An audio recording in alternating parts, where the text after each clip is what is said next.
Explain to me how you will coach your team. This is one of the most important Agile Coach or Scrum Master interview questions that I can tell you that 98% of the time, whether I like it or not, you will have this question in your interview. So today I'm here with a very slick answer for you. Please stay tuned. Hello, everyone. This is Karen Fomafung, your favorite Agile Evangelist, and welcome back to my channel. If this is your first time here, you're very welcome. Just so you know, we talk about Agile. We talk about almost all of the frameworks of Agile.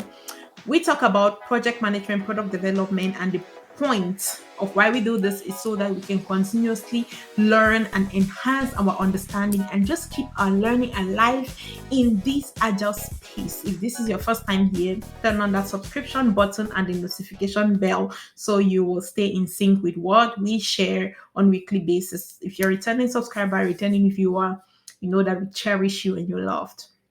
Thank you so much. Now, let us go into the topic. While I share my own, one of my favorite techniques with you today, I'm also curious to know some of the techniques that some of our practitioners in the community have used or like to use. I just want to have options in my toolbox, and hopefully other people will also learn from you. So please leverage the comment section and drop your own technique that you have used to coach your teams, through whatever they are going through. Okay. Thank you so very much. Have you ever heard of the grow technique? Have you ever heard of the grow coaching technique? That's my first question to you. My second question is, have you ever heard about powerful question technique? Have you ever heard of powerful agile coaching, powerful questioning? All right, this is what we will be discussing today. While we get into the depth of this, I also just want to remind us that our next certified Scrum Master training starts on the 4th of October, 2022. For whatever reason, if you are looking for a wonderful community and trainer, we have a fantastic customized training for you. Once you're done with the training, what you will take back home is you will have a solid understanding of Scrum Master or of Scrum end to end. You will have a solid understanding of an overview of Agile, waterfall. So many other things are packed into this. So please, if you check if you check the description box down below, you will see our contact information. Visit our website, learn more about the program, and enroll. Slots are filling up so fast, and we will not want you to miss out for any reason. Reserve your slot today and hope to see you in our upcoming session on the 4th of October. Now, let us share my screen so that we can have some visual as we talk through this very important coaching technique. Okay, team, the first thing I would like you to know about this grow technique is that this is one of my most favorite agile coaching techniques. And if you understand how to use it, if you're able to take advantage of it, you will always get wonderful outcomes just about any agile coaching sessions. So please pay attention so you don't miss any second of this technique that I'm about to show you. Okay. Now, what does grow mean in the first place? Grow is an acronym. It's an acronym. The grow model is an acronym, and the G stands for goal. What do you want? The R stands for reaction. O stands for options. W stands for will. Now, I'm just going to give us a brief of what all of these means. Now, as you go into a coaching session as an agile coach, the first thing you want to keep in mind is that you are not working with your own agenda. And that's one of the mistakes most coaches, Scrum Masters make. You are going in that session free like a dove, going in there to really understand what the customers want or what your customer or your client want and work with their own agenda. I've seen situations where coaches will be walking into a coaching session and they have they already have pre-arranged questions to ask this customer. How do you know the kind of questions they'll be needing? You don't even know what the challenge is. You don't know that yet. So how can you already have questions to ask them when you don't even know what the challenge is? It means you have your own agenda, you see. So how are you helping them if you already have your own agenda? So I'm strongly recommending that instead of doing that, it's rather you walk into that session. And I know this is challenging though. This is challenging and it can be intimidating, to go in there not having no idea on what the result will be, you see. But it's okay. So go in there without any agenda and plan to go with whatever the customer's agenda is. And together, you all will discover the solution to whatever challenges they're going through, you see. So using this growth technique, I'm sure you will be able to achieve that. All right, let's quickly break down on what this goal means. So when you walk into a coaching session, the first thing you want to do is to identify the goal. So you're partnering with your client to identify the goal, or call it a problem. Identify the problem, discover the problem. And to do that, there is no better way to do it than leveraging what we call powerful questioning technique, you see. And powerful questioning technique is more of you really asking your client questions to discover what the problem is. For example, maybe you already they've already pre-informed you on what the potential problem may be, but you all want to have some consensus and agree that yes, this is the problem that we want to talk about. So that's the first thing you want to do. Discover that, and once you're able to identify the problem through powerful questioning. For example, you may ask something like, okay, can you please state why we are here today? What are some of the things that you would like us to discuss today? That's just a particular example. And then once this person state whatever that is that they are going through, all right, you go ahead to identify their reality.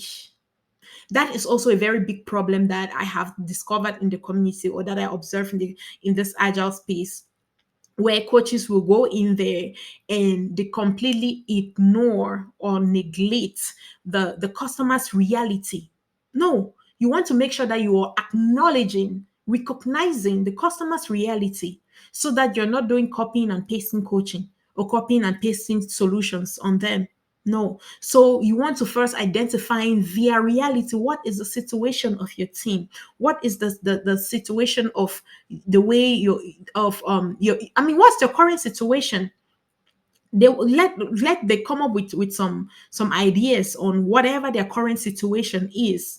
Maybe in reality they don't even have a product owner, and that is why their backlog is hardly ever healthy. The team members are juggling between doing the job of a product owner and doing their own job, all of these things, and that is why they are burnt out. That's just a typical example. Let's identify their real situation. So once we are able to identify their reality, the next thing we want to move to is what we call options. Okay, now that we've identified the reality, what are some of the options that we have? At this point, we want to explore the different options that we have to be able to come up with a solution, you see. So we identify the options we have. So what could you do? So you are the one asking the client the questions, you see. So the client will be the one to come up with the potential options of what they can do to resolve this issue, you see. I want you to first of all acknowledge that, or recognize that these people are really smart. They are really smart. So rather than going in there as the savior, to who is walking in there to tell them all the answers, and you thinking that you are the best, trust that these people, they are smart enough to come up with the solutions to their own problems. And that is why, as an agile practitioner, you're not a problem solver. I know that you must have heard me say this countless times. You are a problem exposer. So this is how you help these people expose their issue and trusting that they are capable of coming up with their own solutions through your guidance. You see, so ask them the different options that they have, they would want, they can explore. So you will hear these people start coming up with great ideas on what they can explore, so once they come up with these options, and then you go ahead and ask them again, which of among these options, which one would you want to try first? Because we may have so many options, and if we want to be result driven, we don't just want to run after all these different options. We want to prioritize and pick on the one that we think may probably be the best at that point, and then start trying these options to resolve that issue. You see, so yeah, that would be the last one, which is a wheel. The wheel just means okay, so what is your desire? Which of these options would you like to take as an action item? That's the point. You see, so they will give you what they want to pick out of these many options as their action item, and then you all agree on when you will meet again to be able to see the outcome of the trial. So you set a timeline. So as a coach, I always want to make sure that before we are closing out on that session, we have a way forward. So see this wheel as a way forward. We are trying to identify a way forward. So now, when do you think will be appropriate? So I'm asking them, when do you think will be appropriate for me to follow up? Because you don't also want to be a pest, or annoy those people by just following up, and they think you're just disturbing them. You see, so you all want to come to an agreement on what's the way forward. When do you think it's appropriate for me to follow up with you on to just sit and understand the outcome of what you have tried? You see, they will tell you that, okay, feel free to follow up on with me next week, through Slack, or we may connect on a quick call. Feel free to set up a meeting, or through email, whatever you all are agreeing on. So you want to make sure you're agreeing on the means of communication. You want to make sure you're agreeing on the time to reconnect, you see, and it's okay to follow up. So that is it. That is it. And once they go and try whatever that is, and you all discuss it and see if it's see progress on whatever that issue was, and if it's yielding result, great, you want to keep doing it. If not, you want to try another option out of the other options that you all identified during that session. So that is one way. Another approach would be, when you are around this options here, you're trusting that the team will come up with potential options, and then you realize that they are not really coming up with anything, or they just don't know what to do, and you think you have some better suggestions out of the agile best practices to give to them. Rather than just jumping and giving your suggestion, they did not ask for your opinion, you see. So you would politely ask them, may I give you some suggestions? Ask them that. If they're okay with it, they will tell you, go ahead. I mean, these people want to grow, they want to improve. Hardly ever would they say, no, keep your solutions to yourself. They'll be open to it, but just make sure you're respectful and you're asking their opinion first before giving that opinion. So ask them something like, may I give you some suggestions? And if they're okay with it, then you now go ahead and start asking something like, do you know about this technique? Have you explored this? That will be what I'll be asking. I'm not telling them that go do this or go do that. Nope. And that's the beauty of Agile, because you don't just tell people what to do. You only give your suggestions. It's all up to them to use it or not. That's how you're doing your job. You see, so I'll ask them something like, have you explored these options? Have you explored option A? Have you explored technique B, and stuff like that? And they will listen to it, and if it makes sense to them, they'll want to try it, with the concept of experimenting as what will be at their forefront.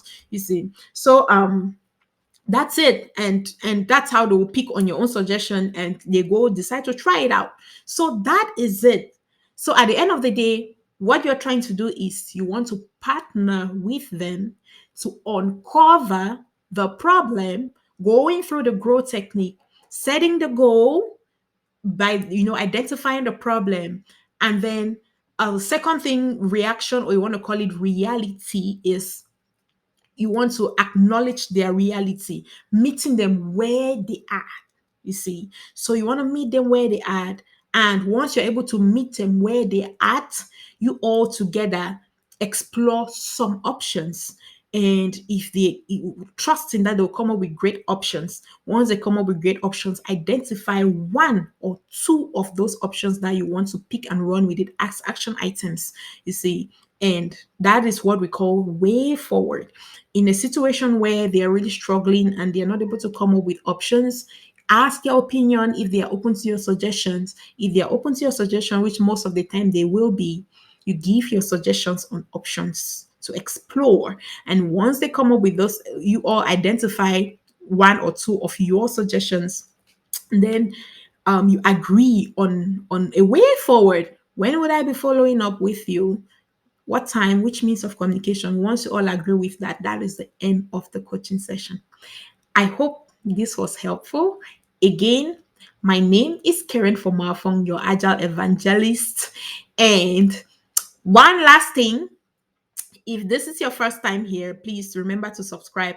And as a reminder, we have our next Scrum Master training coming up on the 4th of October. You don't want to miss out. Enroll today. Check the description box. You see our contact information. Reach out to us and get one of those slots. If you are interested in becoming a Scrum Master, a working Scrum Master, not certified Scrum Master, a working Scrum Master by December of this year. Very possible, very achievable. Okay, thank you so much and have an amazing rest of your week.